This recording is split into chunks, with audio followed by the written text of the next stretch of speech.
My whole mission in Congress is about the children, for the children.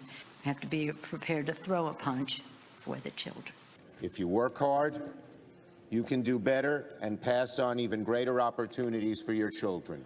To decide our country's future, to determine your future, the future of your children. Well, today's liberals claim that everything they're doing on climate change, COVID, the border, even ending the filibuster is because they care about the children. But the real truth is very dark and very sinister.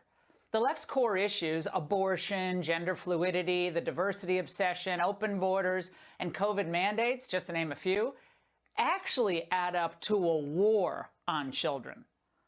From the more than 62 million babies lost to abortion since 1973's Roe versus Wade, to the current fad of glamorizing transgenderism in our schools, we're witnessing a sustained assault on life and innocence by adults who themselves are spiritually lost. Over time, it's become kind of fashionable to see children as burdensome, inconvenient, even sometimes harmful to the environment. School-age children who are coaxed into early left-wing activism, they're celebrated and rewarded, but those who sit on the sidelines, those who resist the indoctrination on race or gender victimology, they're sidelined or silenced. Too many school boards and activist teachers are trying right now to turn our children into race-obsessed, America-hating whiners. Great stuff going on with our social studies curriculum, and but if we want to talk about all the other things and the components that really will create an anti-racist school system, we have to look at it systemically. Let's put it all out there and let's really uproot systemic racism. Anti-racism work has to begin by holding up a mirror and taking a hard look at your own biases. The mirrors would be reflecting a sickening sight. A bunch of venal, virtue-signaling, know-nothing bureaucrats. The same overpaid officials who care so much about our kids that they're fine to see them shivering outside in frigid temperatures, eating their lunches for the lie of social distancing. These photos are infuriating. Now, and I'm going to say this until I no longer have breath in my body, what blue state politicians did to our kids and canceling in-person school, some of it's still struggling, canceling sports and time on playgrounds, what they're still doing with mask and vax mandates is a crime against humanity. But of course, the dimwits in the media, oh, they go right along. Obviously, the KN95, N95 are the most effective, but it can be really hard to find them in small kid sizes. You really want to make sure you have one that fits your child's face, and you want to layer the cloth mask over that mask. So the surgical mask goes on first, and then the cloth mask. Listen, you hear the nodding, grunting along.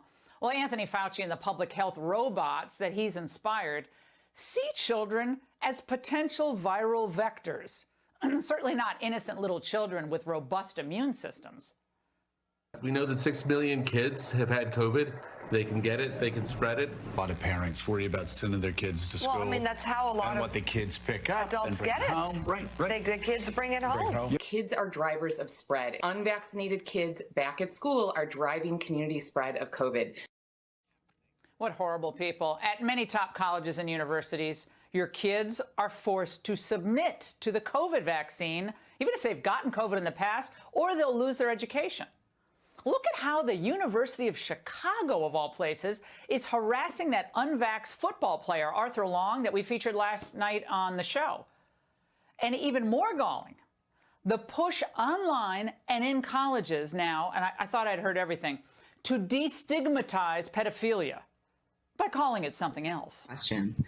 I use the term minor attracted person or MAP in the title and throughout the book for multiple reasons. It's less stigmatizing than other terms like pedophile. Using a term that communicates who someone is attracted to doesn't indicate anything about the morality of that attraction. Minor attracted persons, MAP. Now, you'll be relieved to know that that individual has been suspended. What? Suspended? Imagine if he'd simply reiterated the concerns about voter fraud that led to some of the people showing up on January 6th. He'd have been fired on the spot for those comments. This is so twisted. Now, of course, all of this is viciously anti-child. but part of a larger mindset that's been cultivated for decades now. Now, it's no secret that our culture has a selfishness problem. We all can be selfish, no doubt. And hedonism didn't begin in the 60s, but it certainly, ended up getting a big boost with the free love generation. Remember, it was all sex without consequences. That was one of the biggest lies ever told, especially to women. God was kicked to the curb in the schools, and the religiously minded became increasingly caricatured in film. Now, when I was a kid, there were a lot of families that had a lot of kids, and we all kind of figured it out. We helped each other out. We were neighbors. But at some point, big families were suddenly considered weird and selfish, fringe. But of course, the opposite is true. Children require sacrifice. Children are love. And as Mother Teresa said, they're our most precious treasures. Before I adopted my 3 kids, I focused way too much on myself. Frankly, I'm not that interesting. It wasn't good. Sadly, there are many who believe that children are just potential problems. Scientific consensus that the lives of children are going to be very difficult, and it does lead, I think, young people to have a legitimate question. Is it okay to still have children? Struggle's bad, by the way. Struggle's never good. By the way, they're even taking pledges about this. You're getting people to sign a pledge basically saying that they will not have children until the Canadian government takes serious action on climate change. I don't really have a lot of hope for the future, and so that feeling of fear is where the pledge came from. These depressing comments, they're just the byproducts of a radical and failing education system, and also failure of parenting. But there's some prominent pushback. It's completely the opposite. Please look at the numbers.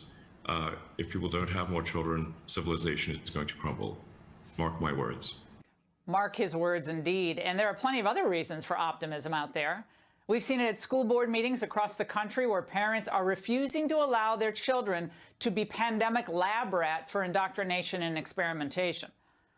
And we also see hope in the faces of the thousands of young people, including my 2 sons, who gathered today in Washington for the annual March for Life.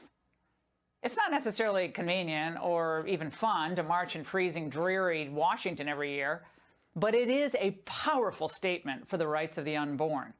And it's a statement to a world that seems so comfortable with the act of discarding the children. And that's the angle.